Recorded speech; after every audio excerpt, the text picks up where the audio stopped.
I am Michael Schachter, the president of the Carolina Nature Coalition, and our mission is to raise public awareness of environmental issues and environmental social justice issues by engaging citizens in meaningful community action. And we're going to talk about environmental justice today. I would like to thank Public Radio East for having us on their calendar, and of course the Unitarian Universalist Fellowship in New Bern, and especially Stephanie Jones, who just our technical support here, who has done an amazing thing getting things together and unmuting me. Our communications director, Connie Casey, for the light refreshments. And she would have me say that if you like what we do, please give us some donations, because we don't get money from grants. The only way we get money is from the people who attend our presentations. And so if you like what we do, please give us something. You can do it either, if you're here, you can do it. There's a donation jar, but you could also do it online. We actually have a donation button that you can use. I have known our presenter for many years now, and her talks for the Carolina Nature Coalition have enlightened us about the international struggle against a growing climate crisis. Given the current national and international political environment, it is important that we continue and even increase our work at the state and local level as part of a united front against encroaching fascism. So, without further ado, I am going to talk about our presenter. Susannah Tuttle directs the North Carolina Council of Churches Eco-Justice Connection and the North Carolina Interfaith Power and Light campaigns addressing climate justice as a moral imperative. Susannah received a Master's of Divinity degree with an emphasis on ecological ethics from the Graduate Theological Union. She is a founding member of the Southeast Faith Leaders Network and an active member of the U.S. Climate Action Network, and serves on the board of the Southeast Climate and Energy Network. She's part of a lot of networks. And the U.S. Fair Share Collaborative. Susannah lives on a gravel road in North Carolina near Carborough? West of Carborough. West Carborough. Towards Saxapahaw. With her husband, who is a builder, gardener, and musician. And of course, she had to mention their beloved dog. And so I give you Susannah Tuttle.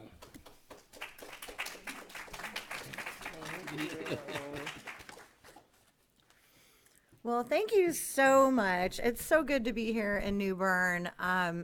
Any chance I can come east is just a blessing of itself. So an invitation to speak in person to all of you is a real gift. So thank you for making it possible. And to the Unitarian Universalist Church here in New Bern, I was saying earlier to some, I am a UU myself, born and raised Unitarian Universalist.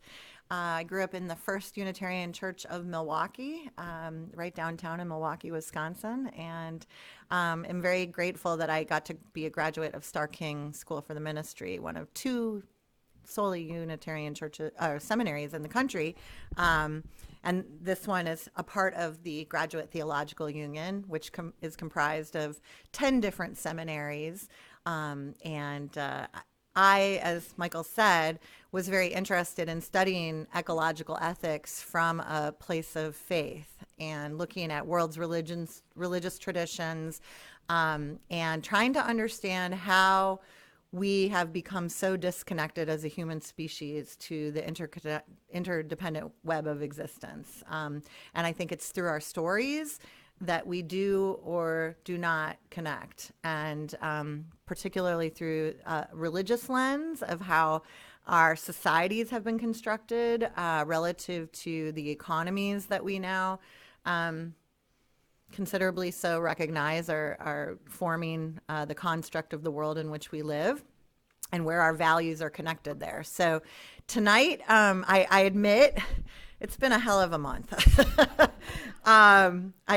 Yesterday when I woke up and started working, and I said, happy last Monday of January 2025, and now I'm saying it of Tuesday, and we're almost to the end of this month, and it has been a marathon already. And so, like you, and for you to all come out this evening and be willing to spend your time thinking about these very, very important issues, rather than hiding away or just going into any kind of place of disgust. Surely, I think many of us are truly moving through the stages of grief, and then not wanting to get paralyzed in any one stage of that, but to come out stronger, and to recognize that we are made for these times. Otherwise, we wouldn't be alive. And there's a lot of really wonderful things taking place.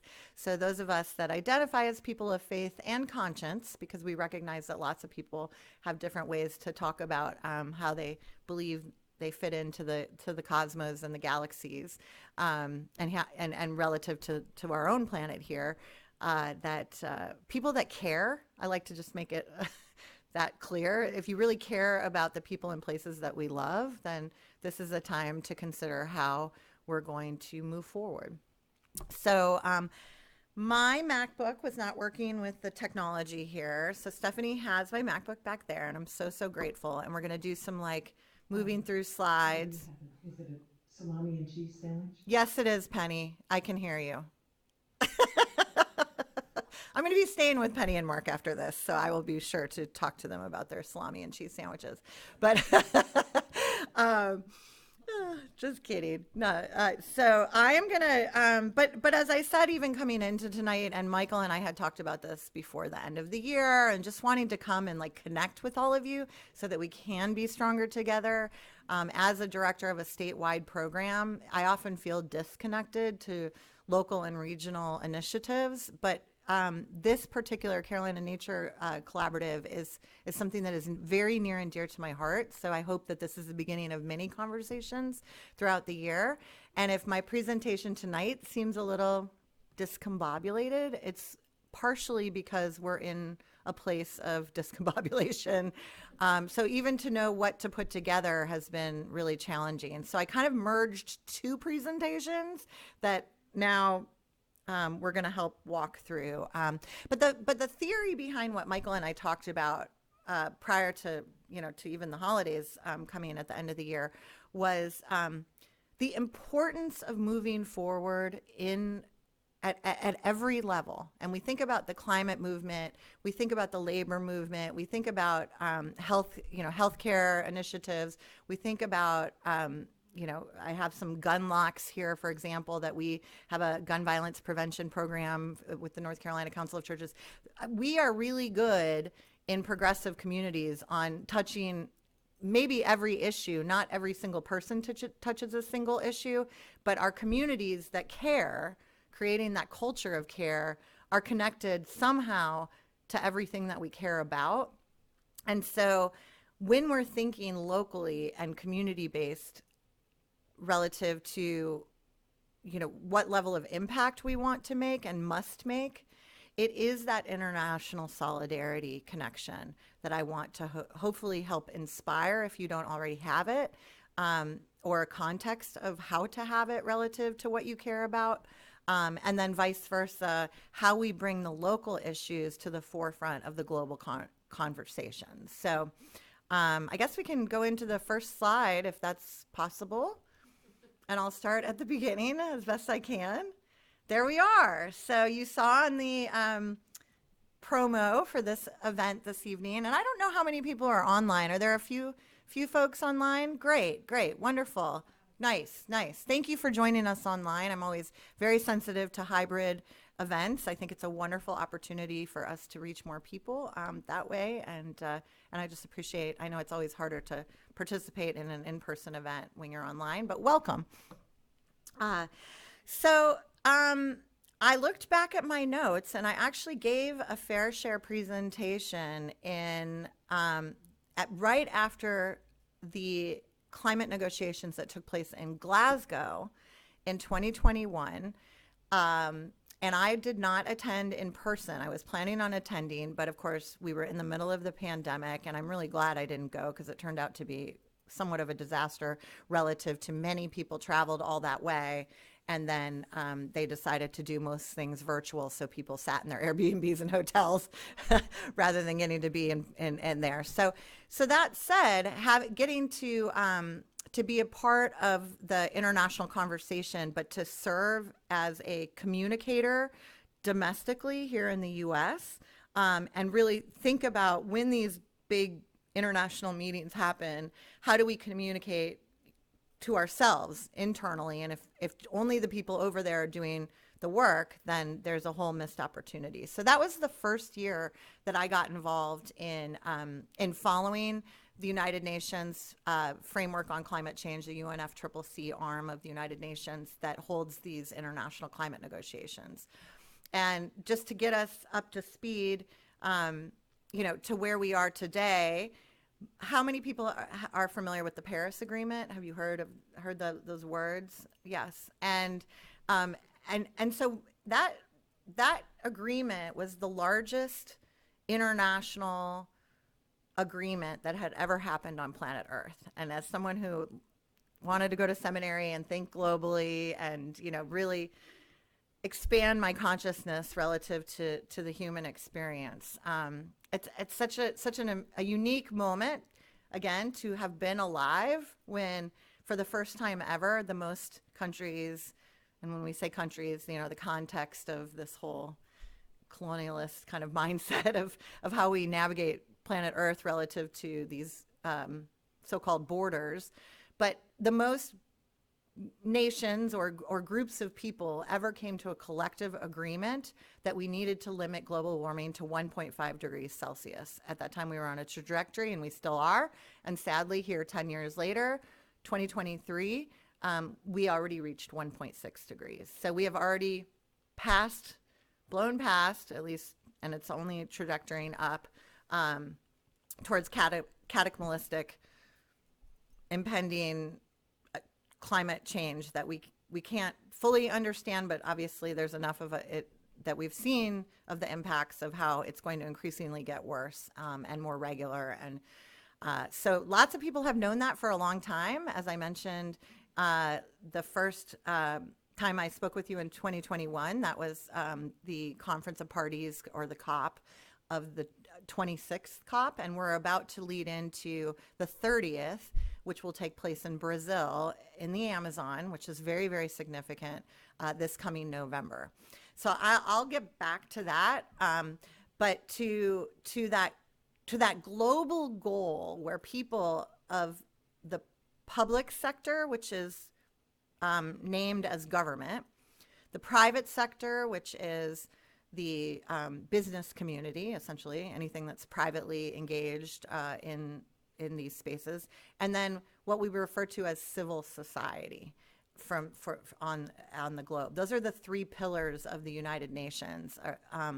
And first off, because when I started learning this recently, I never really referred to myself as a member of civil society. That wasn't something that I was walking around doing, even though I was a professional in this field for decades. And, I didn't introduce myself as a member of civil society necessarily. I think in the U.S., when we think about the public sector, we think about us. We don't necessarily think about government. So we've named things differently in the U.S. than how the rest of the world, and particularly in the global South, folks are naming things. So that was a big aha moment for me about how we even talk about things in the U.S. But then relative to that, one of the things that I realized is that, amongst many others, of course, not just me, but like when you work in the public sector or when you work in the private sector, you're still a member of civil society. There's not a human on this planet that is not a member of civil society. And I think I just want to put that as like one of the first things to maybe like think about is that why, when you work in the public sector, you're an elected official or you work for some sort of government entity and you identify as part of government, do you then, in the sort of hierarchy of it all, feel as though you're somehow above the civil society membership or, humanity? And then when we get into the private sector, that, as we've seen as of recent of January 20th, of the oligarchy that has come in, which has really always been there. I mean, in the interesting relationship, if you did raise your hand, if you were as masochist as I was and you watched the inauguration. Did anyone watch the inauguration in this room? Yes.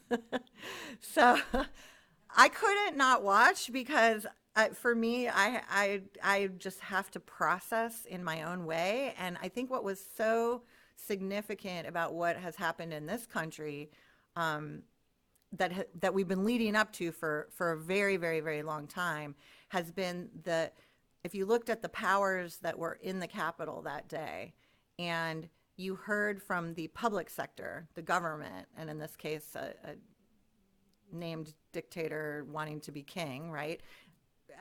And then you had the backing of the private sector that had seats in front of the public sector, the government's cabinet that had been proposed.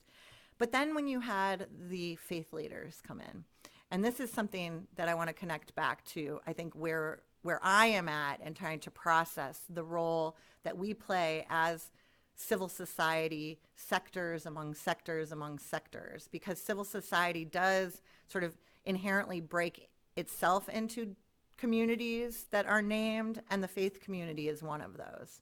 So under the United Nations framework, there are acknowledgments of youth groups and environmental groups, NGOs and Youngos, and these different groups that sort of make up civil society. And only recently has there been an acknowledgement of that there needs to be some sort of moral faith representation in those spaces. People have always been there, but they haven't been officially recognized.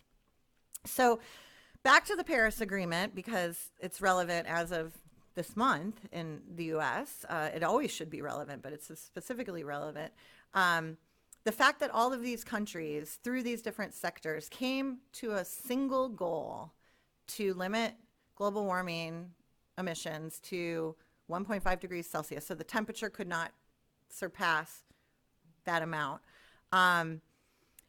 Colleagues that I now call very dear friends, I did not know them at the time of the Paris Agreement, but there were a lot of people doing work around this concept of fair shares and what the global climate fair share is and how that looks holistically.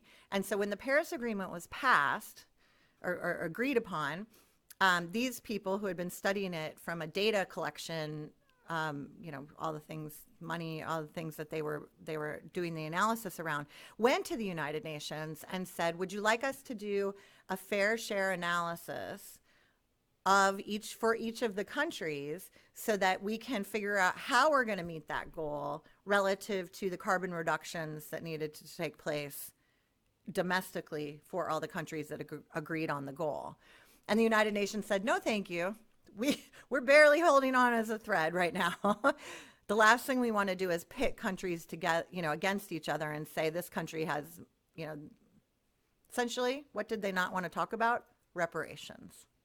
So that leads us into the fair share model that these very smart people did go out and do the work that it needed to be done to actually identify what the fair share of countries are, particularly dominant polluting countries and the countries that have benefited the most from the extraction of other countries in order to grow the wealth that they have and hold the powers that they have.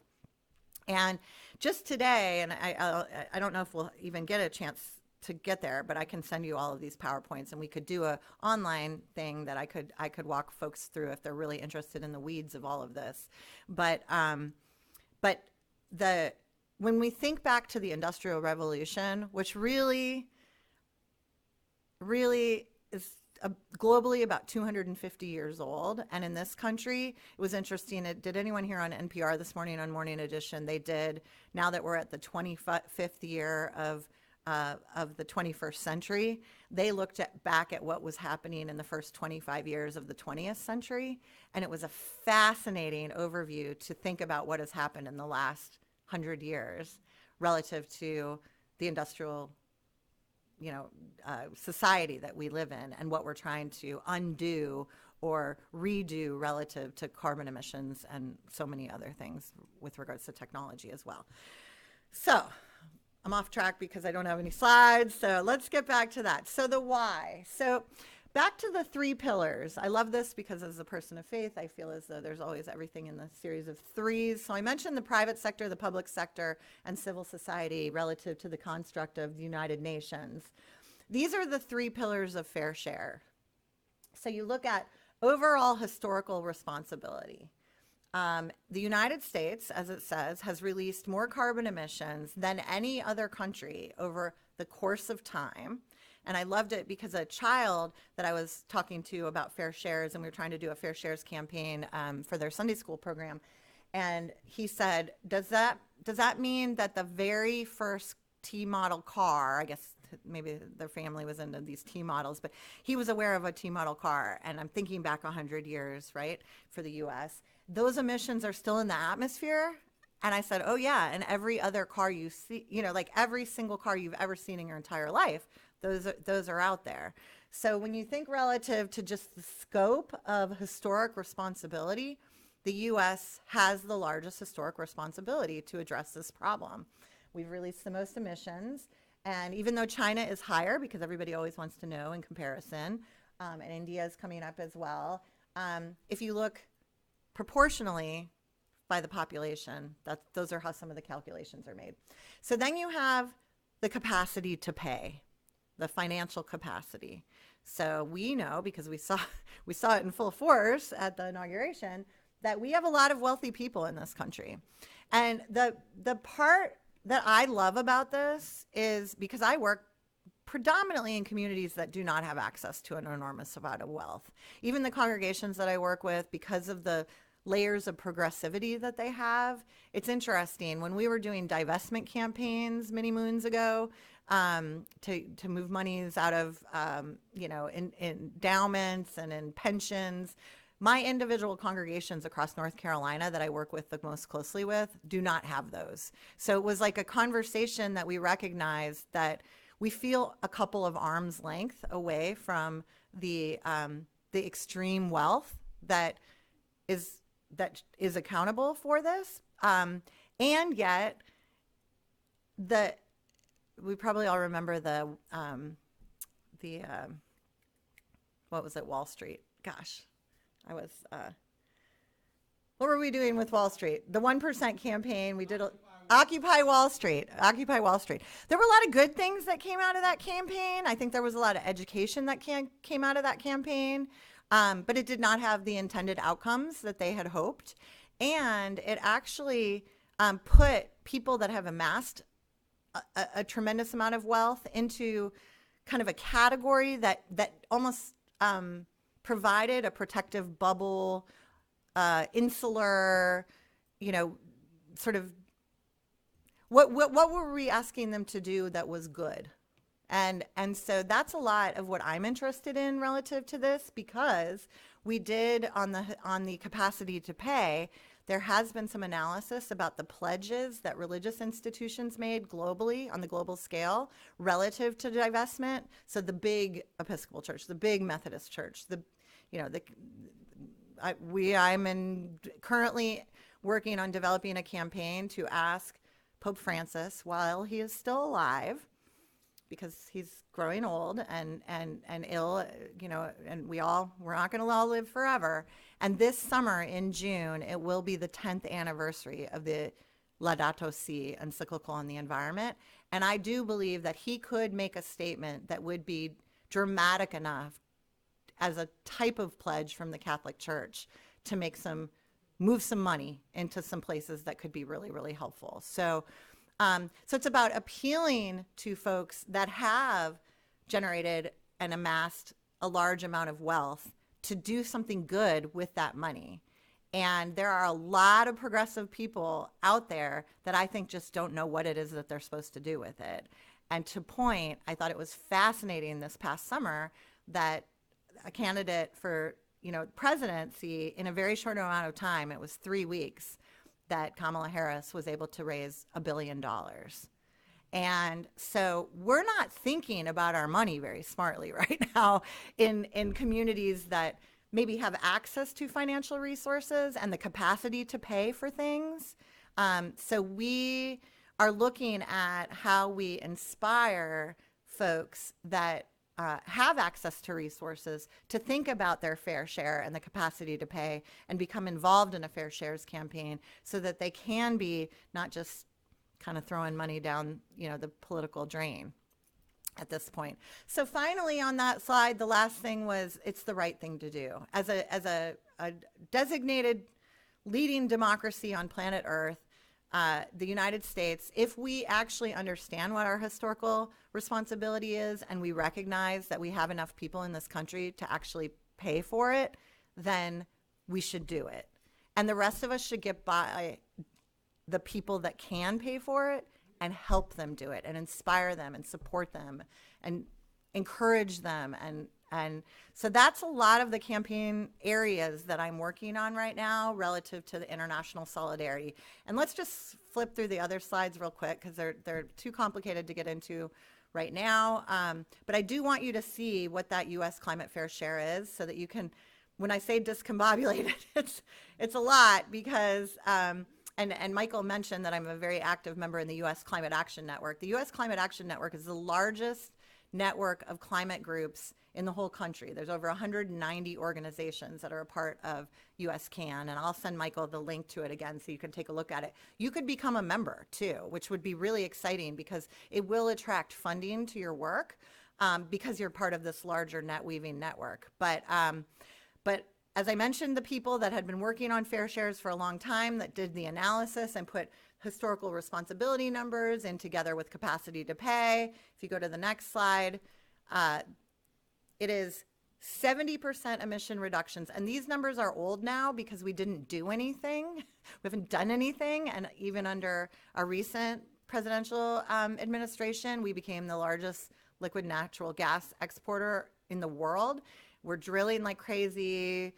We want to drill some more. So, I mean, we don't, obviously, but the people that are controlling our ability to do this through the public sector are making decisions that are blowing us past what is needed to be done.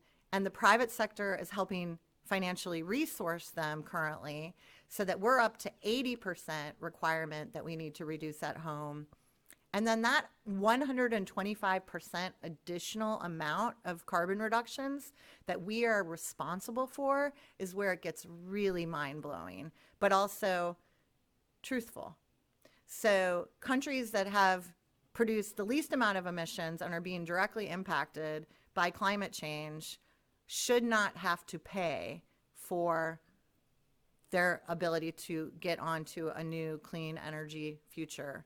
And agriculture, whatever sector you're thinking about, healthcare, everything that they're trying to do to become part of global society, that needs to be covered by countries that have the capacity to pay and the historical responsibility. So it amounts up to 175, almost to 225% at this point. So we drafted, and if you'll go to the next slide, please, these are very complicated numbers, I understand, but it allows us to understand, and there's the graph. Nobody wants to see the graph. Keep going. Michael wants to see the graph. How did we get these numbers? Well, we can talk about that another time. Again, some people will be more interested in this. What I do is I trust people that understand the numbers, and I vet them very carefully. So I wouldn't bring these numbers to you if they weren't absolutely in truth.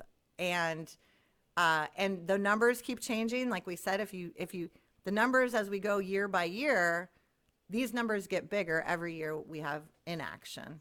So moving forward, what the Fair Share NDC does. So I want to be sure, especially for those of you that are interested in communicating throughout the year as we lead into the Brazil negotiations, especially that the Trump administration has said they're going to pull us out of the Paris Agreement. Believe it or not, the rest of the world is good with that, because the United States has been serving as the worst actor in the international negotiation stage of any country. We basically run the UN. We have the largest military, and we're very involved in all the decisions making around that. Military carbon emissions are not required to report. I never knew that until recently. So all the calculations that we have about carbon emissions reductions do not have any calculations relative to the military. And when we get into the negotiation spaces, it's members of our State Department, and previously had been John Kerry, who was our special envoy to climate under Biden. And then when he stepped back, it became John Podesta. And I've worked very closely with both of them. And they basically, when we present this material to them, have said, we're never going to get Congress to allocate the financial resources that you're asking for. So please stop knocking on a door that will never open.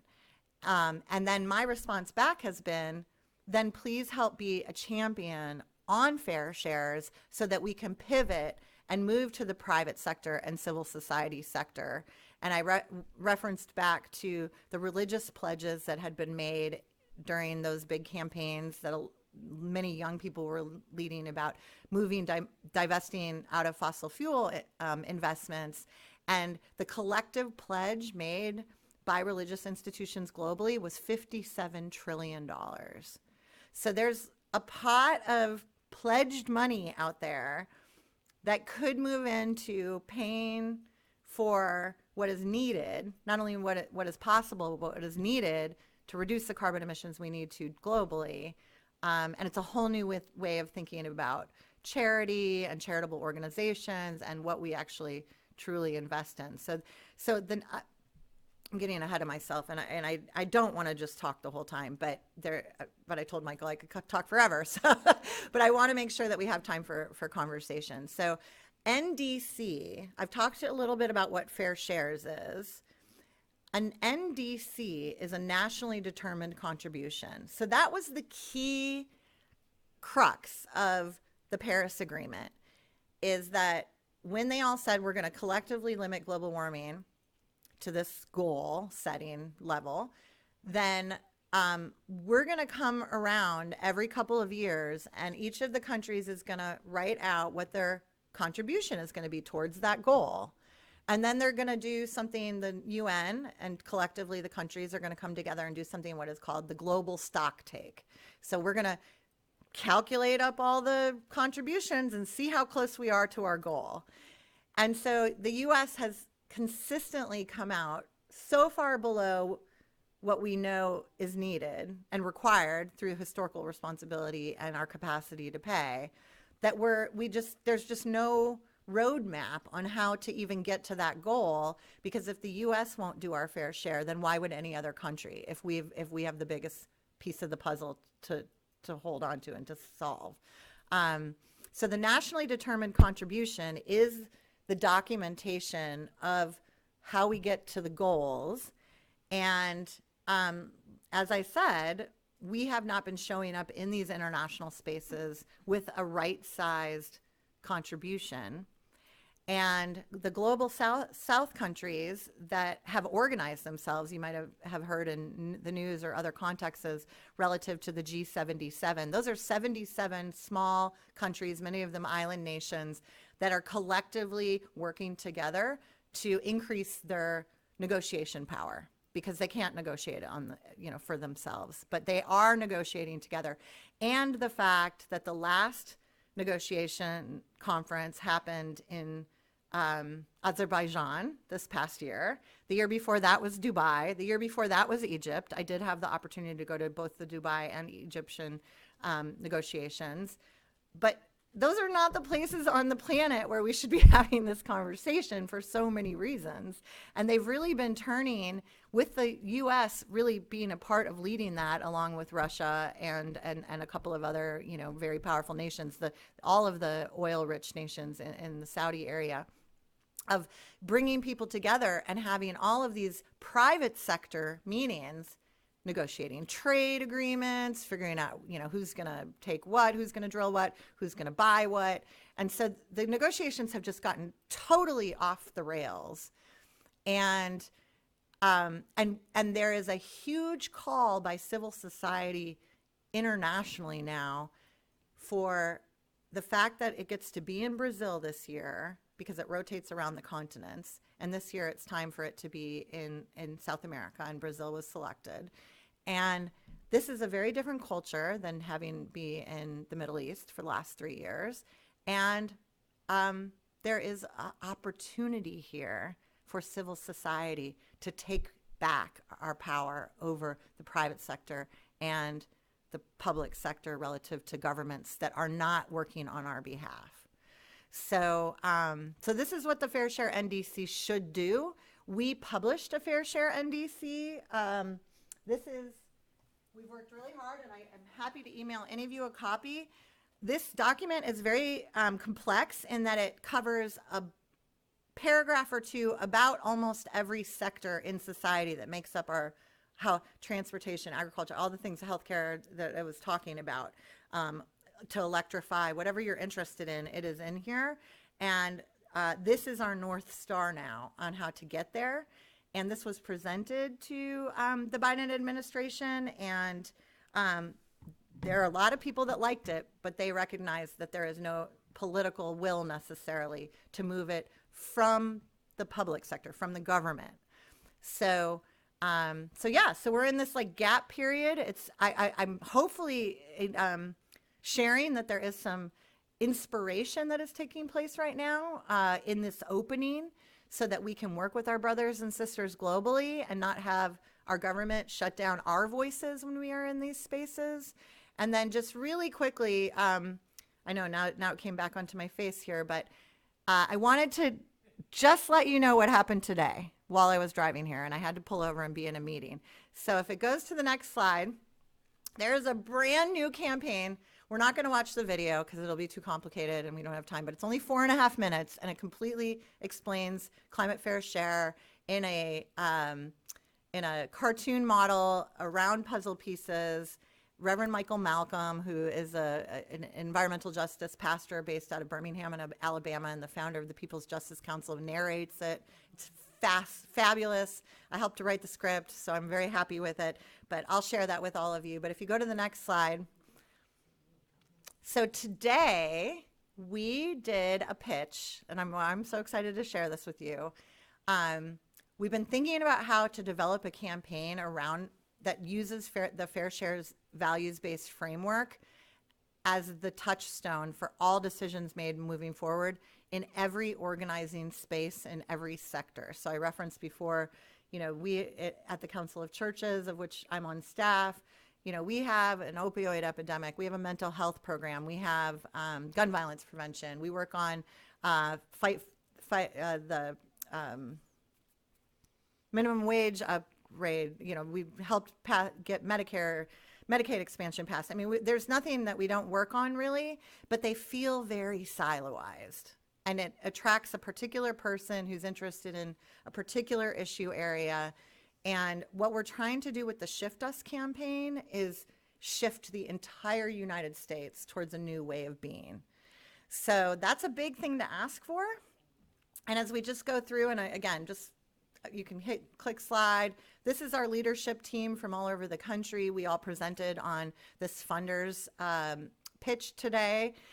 We had some of the biggest funders in the country that have been funding climate movement spaces for a long time hear our pitch today, so that was great. Next slide.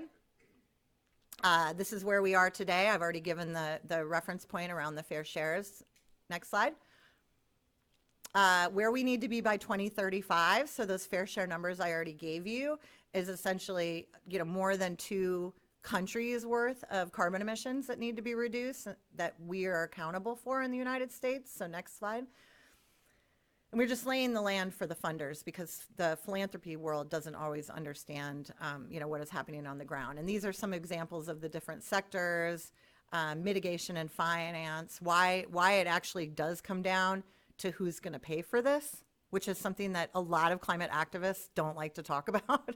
And certainly my people that I work with faith and conscience don't like to talk about money. I feel like a lot of progressive people don't like to talk about money, but it is about money.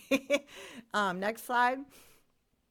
And so when you look at the finance goals, and I want to share these numbers, and again, I'll share these slides with you, but these are the numbers that we're talking about in the global context. So when we go to these negotiating spaces and we're moving around on the floor and meeting with our brothers and sisters from around the world, we're having conversations very realistically about $5 trillion. And that is actually a very small amount to what it actually will cost. So when John Kerry or John Podesta or anyone from the private government sector says, you're never going to get Congress to allocate those kinds of dollars, A, we do it all the time with our military industrial complex. B, we have the capacity to pay, but these numbers are just too astronomical for them to talk about. And then I get to come back to what I gave as an example of what religious institutions have pledged that they want to move, which is $57 trillion. So just being real with numbers is very, very important. And then I'm going to get to the local real quick because we need to figure out what these numbers look like in New Bern, right? I mean, that's what you need to do. I don't need to. I want to help you do it. So not tonight, but eventually. So next slide. So how do we get there moving forward? Next slide. Okay, the best defense is a great offense. If there's anything that you take home tonight to your friends and family and community members, is that what is going on right now in this country, we cannot be reactionary to it. Otherwise, we act like we've been asleep for the whole time. The fact that we don't already have a really great offense in play is, troubling. I think what I've been on conference call after conference call, really, since the election, but specifically since the inauguration, where a real question is taking place as to if anyone is actually even outraged, because we're seeing no response publicly relative to even how we did in the first time that this happened. We aren't having millions of people march in the streets. We aren't having the kind of reaction. But what I like to imagine, and I know it's true for myself, so all I can ever share is my own lived experience, is that I know that whatever we were doing before wasn't working. I just know that in a whole new way right now for myself. And so everything needs to change. Everything needs to change. And so how we build this great offense, which it can't happen overnight, and we cannot get distracted by the things that are happening to the point that we're not collectively building power from the community, because communities are doing really great things. And actually one of the biggest attacks has been to dismantle community. And so to build back up community and figure out what we're going to do proactively is going to be our best chance moving forward. So next slide.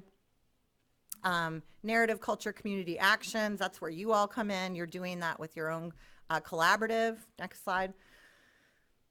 And, this was the slide that I spoke to today, and I talked about this being a watershed moment for the United States, and that we increasingly are recognizing that all of our impacts downstream are not having the intended outcomes that many of us that have been working really hard on the climate crisis have intended.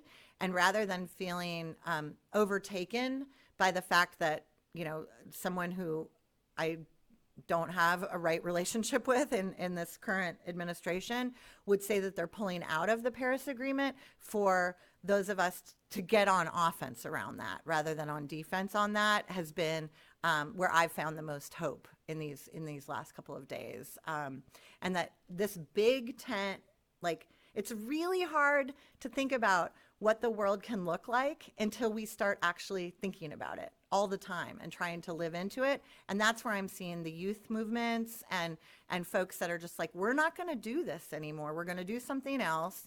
And we're just, and we're going to help people come along with us. And the great thing has been is that through the funding that came into a lot of states, especially around clean energy projects, as they are being implemented right now, they're being implemented and they're having the intended impact.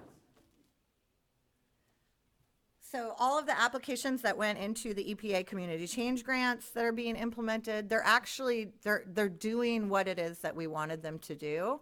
And it's benefiting community. And so even in what would be considered red districts or red states around the country, there's a lot of clean energy projects that are moving really, really quickly and changing the course of time. And so having that long game, and as someone who, you know, is about to turn 53 on Saturday, I'm super excited about it. And as we go in, and I work with a lot of young people all the time, and you cannot explain to someone even what Y2K was if they were not alive. There is no comprehension of what that felt like or what that looked like.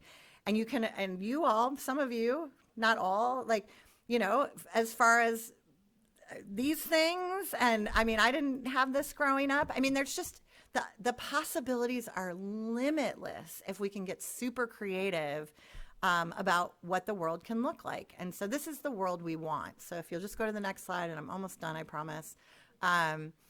Meeting the goals of the Paris Agreement is our ultimate goal. We established that goal. We are not going to back down on the largest commitment that humans have ever made on the planet just because we're not there yet. We still have time. There is time, and we can meet these goals. So next slide. And then these are just some of the organizations that we were able to present today that are on board with the Shift Us campaign.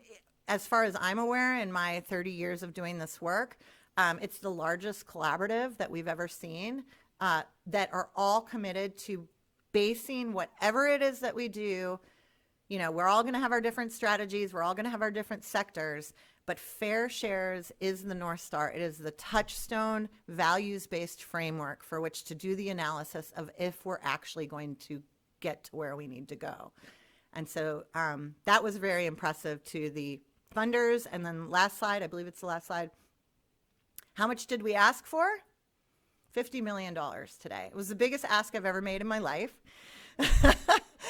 As you can tell, this was not a polished presentation. And when you saw the first slide, there were 7 of us giving it, going back and forth. And the questions that were asked of us was, well, what would you do today after what, you know, how are you going to make the calls into the Congress and everything? And we were like, no, you're not. I understand that those questions are based in the context of what we have already been doing, but this campaign is about doing something totally different, and we actually don't know what it looks like yet, but we're trying to get resourced enough so that enough people can help coordinating efforts and ideas and basically tracking what is already being done. And there's a big effort, of course, to make sure that it is at the localist level that there is communication. So wrapping up this presentation, and Michael has the microphone because I'm coming up on my almost, long time of talking. We want to have questions. And then I really want to continue to be engaged with those of you that are interested in figuring out how we tell your story here in New Bern and across the region. I don't know if you always meet in New Bern or if it's, what geographical location that you're covering with your network, but the ability to document that and then have it be a part of the larger context so that you all are resourced what you need to do and that your stories then inspire other communities to do what they need to do, because that level of communication really hasn't existed in the way that we need to now more than ever. So I really appreciate you letting me share and being kind of, when we do our social norms before meetings, sometimes permission to be raggedy is one of them that we use a lot because we don't always, it's a very challenging time, and there's a lot going on, and so just thank you for listening. So, yeah. Okay. Now, if you have questions, please wait until the mic gets to you so that the people online can hear you. We do have people online. The other thing is that 4-minute video was, there was a link to it on the promo for this thing here. So if you still have the, Oh, awesome. and it will be on our blog. So if you go to carolinanaturecoalition.org and go to the blog, when we have it set up, there will be a link to it there also. I appreciate that. And as people are getting ready to ask questions, maybe what I didn't say clearly enough is the only way that the U.S. can reduce their carbon emissions is that if every community does it. It can't magically happen. So that's why I'm trying to bring it back to the local, is that figuring out what you all are doing here, what you all care about, is how we're going to get to our numbers for North Carolina, as an example. And we do have the North Carolina carbon plan that Duke Energy is having to figure out, but already they're not meeting their goals. So how does civil society lead the conversation about this relative to the most local, in your own home, all the way up to what we know we're historically responsible for, and how we're going to have to identify the assets to make sure that we can cover the costs of what this is going to take.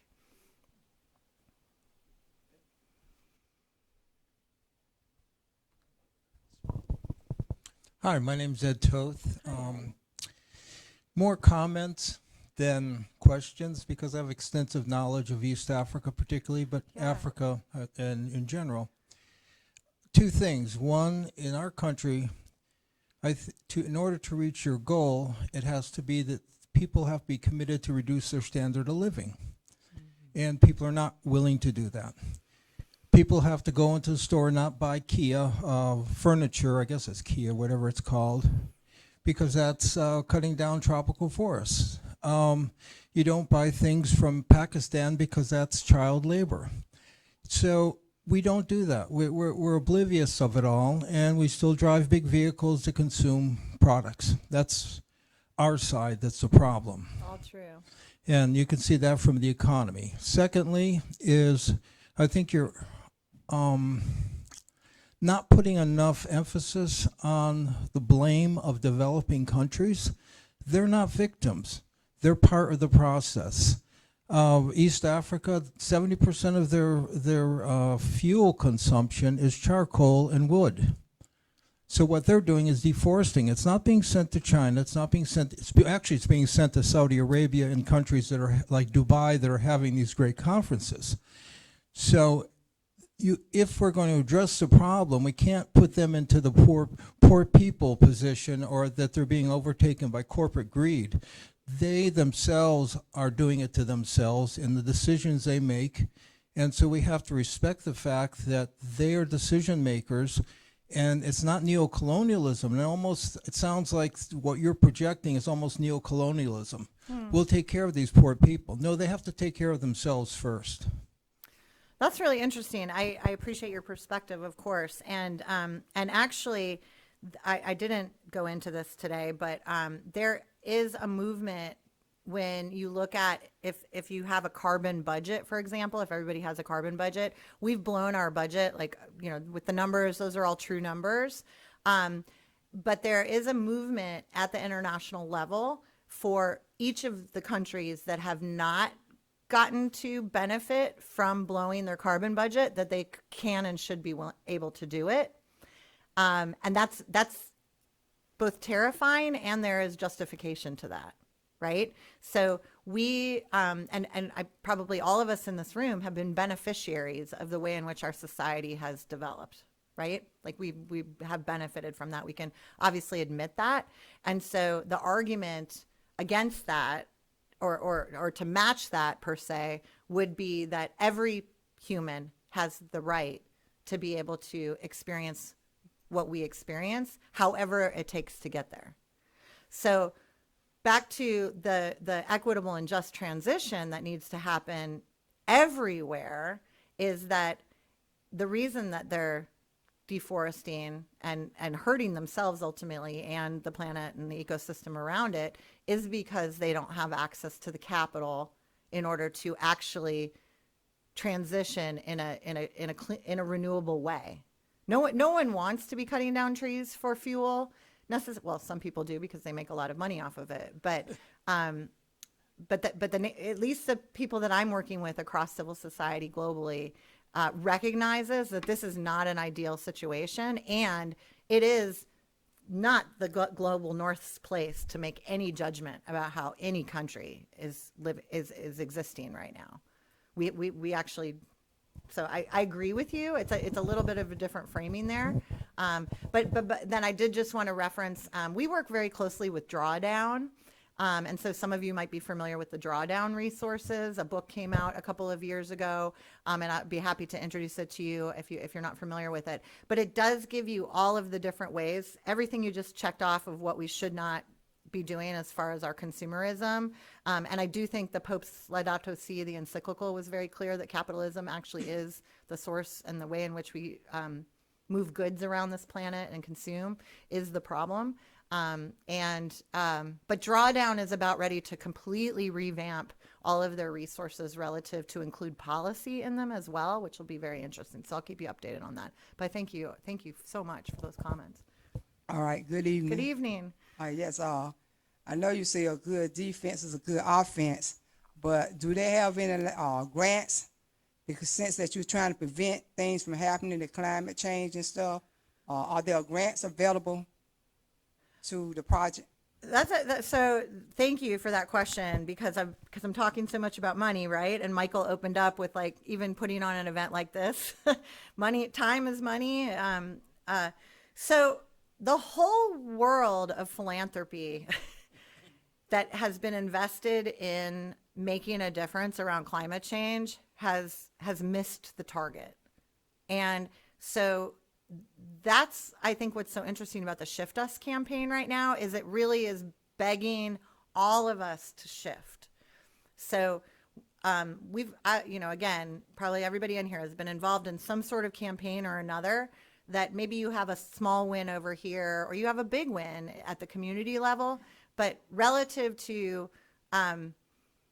we can't stop climate change. We never really could, but we could mitigate it to a certain degree that would not create such catastrophe at the level that we are going to see, even increasingly so, right? And you all know better than anyone living at the coast here. I mean, all the preparation and years and years and years that you've had around resiliency relative to hurricanes. And of course, Western North Carolina had never had that conversation before. So this is what climate change looks like. And the money piece of it, back to the financing, and this is where just even the drama that's happened in the last 24 hours as to whether or not the federal government is going to continue to provide grants and funding in the forms of disaster relief and many other ways, is, relative to our conversation about where your money is here in this community. So I talked a little bit about, I didn't name it as this, but one of my real interests is what I consider to be mapping progressive affluence. So where are the good people with access to financial resources in this community? We can point the finger at what we wish people would do differently, but there are a lot of people investing in a lot of really good initiatives that aren't having the impact that the mission and vision of the organization is designed to do. And I think that's a real awakening for all of us across any sector, whatever issue area you're working in, is that we would not be in the state that we are in at the federal level in 2025 if all of these very good and well-intentioned people were organized to do something bigger. So I don't have an answer for you on that, but I do encourage, and I'm happy to help in any way as I can, is to understand from a faith perspective, what are the ministries that are taking place currently in the community, and are they addressing the root cause analysis of the problem, or are they charitable activities that don't get us to where we need to go? And then that becomes the question, where are we trying to go? And I think that the real hard truth is the amount of, comfortability with inequitability. I mean, there's too many people that don't want anything to change, and they would identify as positive, hope-filled people. So how do we shift that narrative? How do we figure this out? Because unfortunately, and people like to reference us as Rome all the time, but if an entire society is going to collapse onto itself, the question becomes, what is there to catch us? And that's where I'd like our hearts and imaginations to go is, and I think the resiliency conversation, I know coastal resiliency is a big thing but thinking about resiliency hubs, what role, where do people go when it gets really, really cold here? And the questions are unlimited, I guess is what I'm trying to say, but, and so is the resources. So thinking in the theory of abundance and how that offense moves to connect with the abundance is it kind of a different way of moving through the world a little bit. And really, we're the people in a lot of ways to be able to do that, because we are leading with love, and we're asking for something that is based in love to people that say that they love us. So.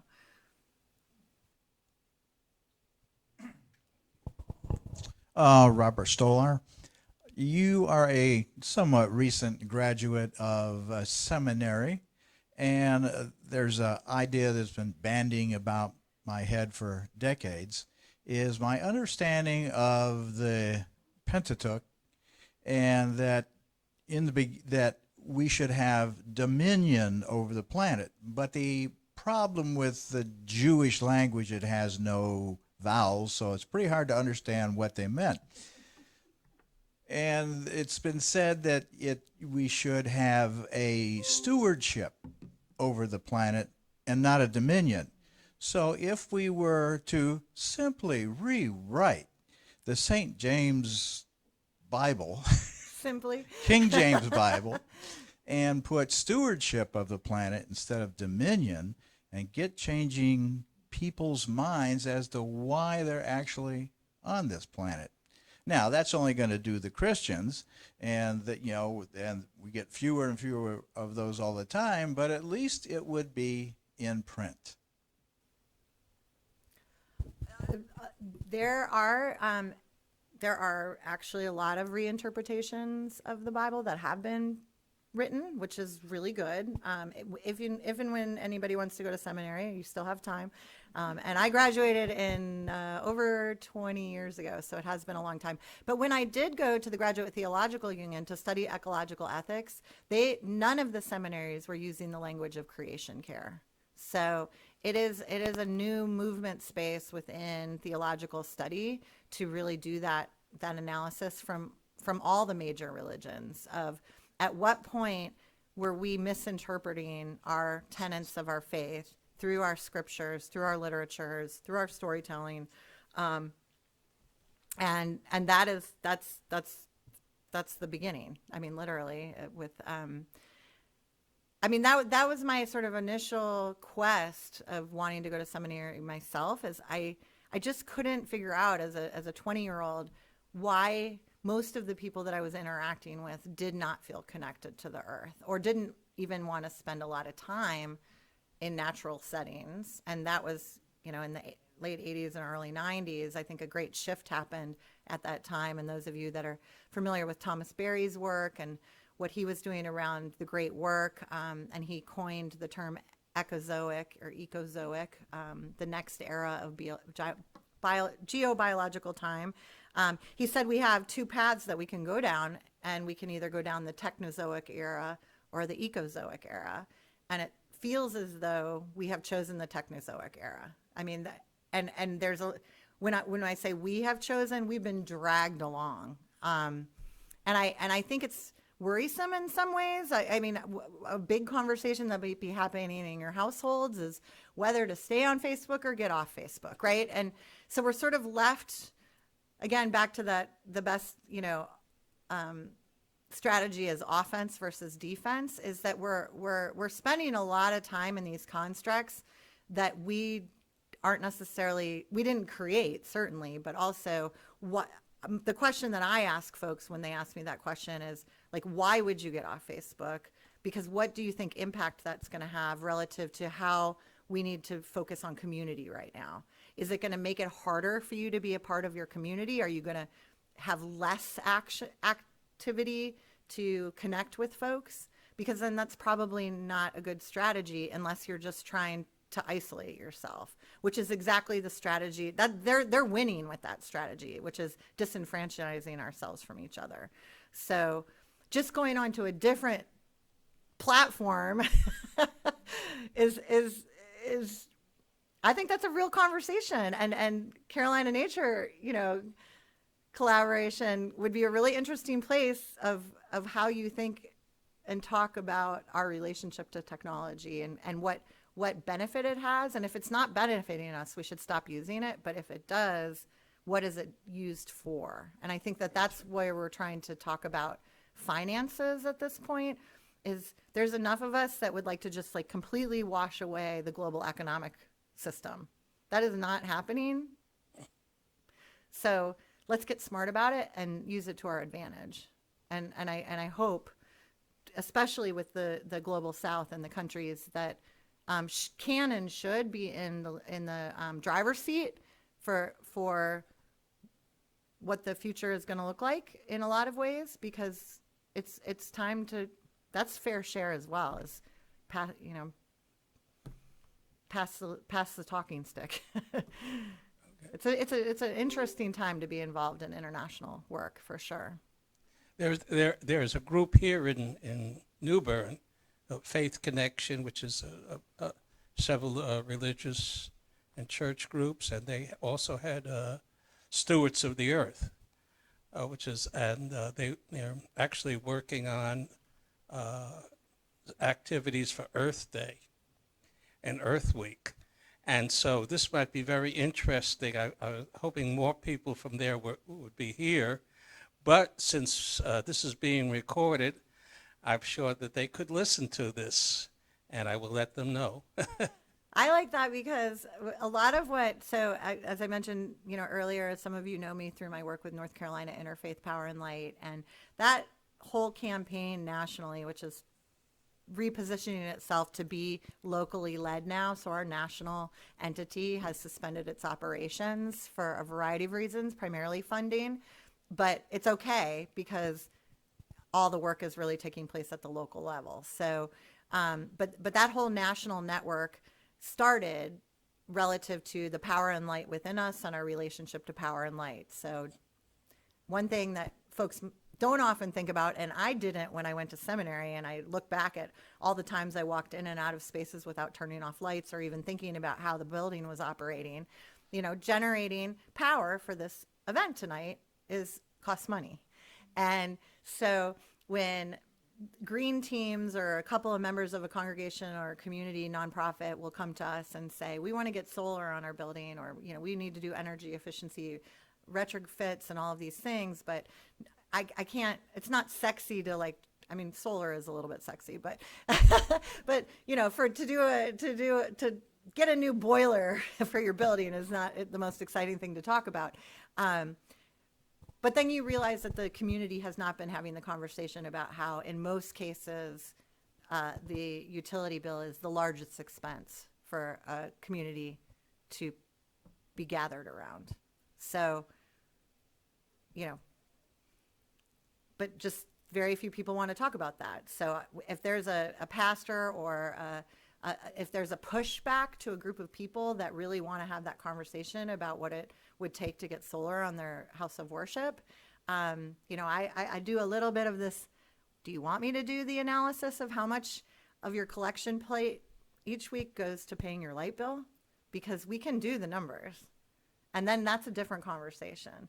So I do think it's interesting just to really talk about how much things cost and then to recognize, like, where do you have a leverage point? So right now we have, if anyone's interested in geeking out on buildings, we have a monthly energy working group call with wonderful, wonderful engineers and people that volunteer their time to do energy audits for any congregational facility around the state. And we are now partnered with Waste Reduction Partners out of Department of Environmental Quality to be able to do more energy audits for nonprofit facilities, because we do not have a unique designation on the utility grid. We're just lumped into small to medium-sized business rate paying, because there's only, back to the three different designations on the grid. It's residential, commercial, and government.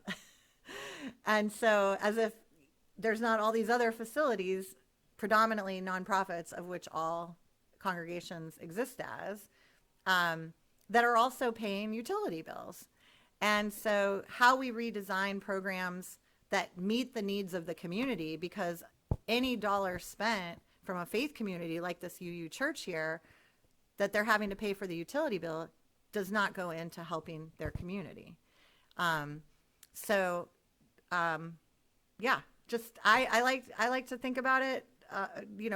How could we create collective pools or revolving loan funds, or anytime a congregation that installs solar begins to see the payback on that, rather than diminishing what their power bill costs are, couldn't that go into a collective fund to help a community that has less by the time you've been able to install solar, you've been creative in finding the money, et cetera, et cetera. So how do we do that for the communities that don't have access to the funds? It's just a new way. And community solar is such a great concept. It'll just be really, really exciting as all the communities and the COGs. Do you all work with your Council of Governments at all with CNC?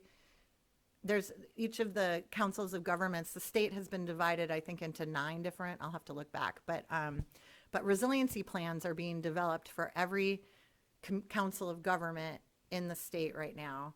And what I've found through attending a Resourceful Communities event, another nonprofit that's doing some really great work around resiliency, is that there's like very little communication with the community itself as resiliency plans are being developed for the community. And so CNC, that might be a really great on-ramp to just take a look at your resiliency plan and how it's been designed, and if it even makes sense for what works for your mission and vision as an organization. Any other questions? Oh, well, if not, thank you so much. Thank you. I probably created more questions for myself Very than anyone. informative. I have a lot of questions for myself, and I just really appreciate the opportunity, as I said, and I'll keep reaching out and talking with Michael, and what a great community you are. So appreciate you all.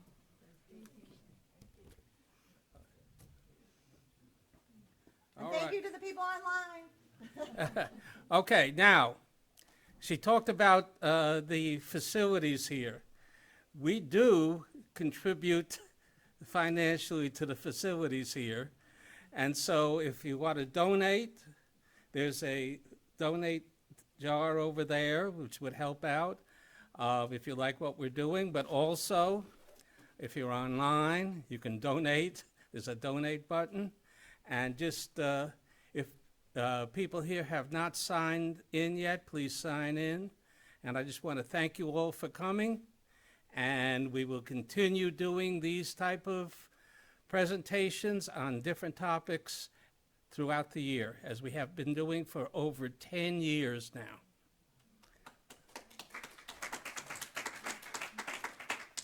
Au revoir. And I didn't fail to mention, but come on up, see, we're working on rehabbing our tabling materials. You forgot to talk about the gun locks. Gun locks. If you know anyone in your family or in your community